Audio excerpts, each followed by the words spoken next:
Nosotros somos estudiantes de la Universidad de La Sabana, Medicina. La materia es Investigación 2. Nosotros somos David Severiche, Natalia Trujillo y mi persona, Sergio Vergara.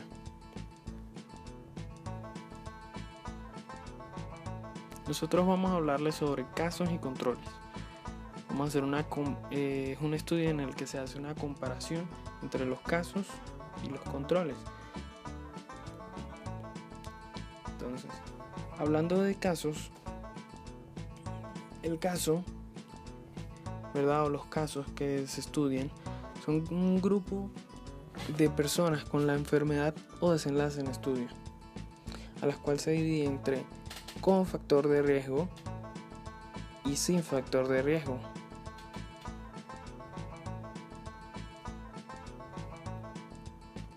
¿Para qué hacemos esto? Para evaluar si ese factor de riesgo o factores de riesgo en cuestión preceden la enfermedad.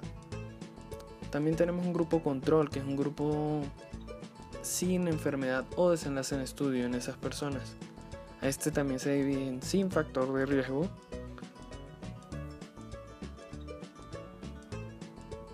y con factor de riesgo en estudio.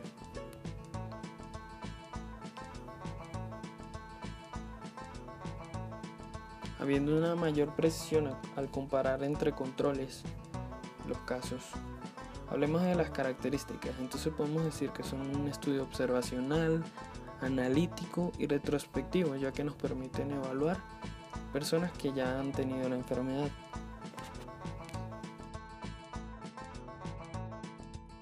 Para continuar, vamos a hablar de lo que pasa una vez tenemos nuestro grupo de casos y nuestro grupo control. Entonces se va a evaluar la exposición entre los dos grupos, es decir, vamos a determinar los factores de riesgo a los que estuvieron expuestos cada uno de los grupos. Podemos comparar, pues una vez hacemos esto, comparamos los resultados y podemos también establecer ya las medidas de asociación, que en este tipo de estudios hallamos el OR. Y ahora vamos a hablar sobre la razón que hay entre los casos y los controles. Aquí vamos a encontrar una proporción de 1 a 1, es decir, por cada caso vamos a tener un control. Podemos aumentar el número de controles hasta un máximo de 4 para de esta manera aumentar la precisión del estudio. En esta gráfica vemos una representación de lo que es un estudio de casos y controles. En el extremo superior derecho vamos a encontrar nuestro grupo de casos y en el inferior derecho vamos a encontrar el grupo controles. Para hablar un poco sobre las ventajas de estos estudios, una de las más importantes es que requieren menos tiempo y son más rápidos que, por ejemplo, un estudio de cohorte o un ensayo clínico. Esta ventaja, las dos van a estar dadas porque la información que toman es a partir de bases que ya existen. Entonces, también podemos evaluar con este tipo de estudios enfermedades que son de baja prevalencia. Podemos determinar al mismo tiempo tanto factores de riesgo como factores protectores. Podemos evaluar enfermedades que tienen un largo periodo de latencia y evaluar también enfermedades que tienen múltiples agentes etiológicos. Algo importante de estos estudios es que tienen pocos problemas éticos. Y ahora pues hablemos sobre las desventajas. Entre las principales desventajas es que no permite determinar frecuencias. Lo segundo es que no puede calcular la tasa de incidencias en expuestos y no expuestos. Lo tercero, y uno de los más importantes, es que es bastante susceptible a sesgos que más adelante se los comentaré y que nos llevan a varios dolores de cabeza, al igual que nos lleva un dolor de cabeza la elección del grupo control, porque es bastante difícil establecer la relación temporal entre la exposición y la enfermedad.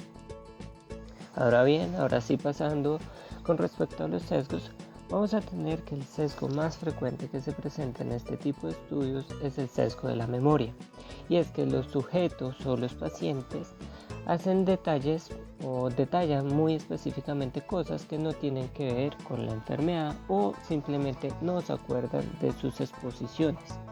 El siguiente es el sesgo de la selección, acerca de la selección de casos y controles, el sesgo de la mala clasificación y por último el otro más frecuente, el sesgo de la medición. Y esto se puede evitar siempre y cuando el investigador esté cegado y no sepa cuál personaje pertenece al grupo de caso o al grupo de control. Ahora bien, ahora hablando de las medidas de asociación, para esto vamos a realizar una tabla 2x2 en la que se expongan o se planteen los casos, los controles expuestos y no expuestos. Una vez realizada esta tabla y llenada con los valores que se tengan, vamos a hacer una simple división o una ecuación. A por B dividido B por C. Ahora mi compañera les informará qué hacer con ese valor. El OR es el cálculo de la magnitud de la asociación entre la exposición y la enfermedad.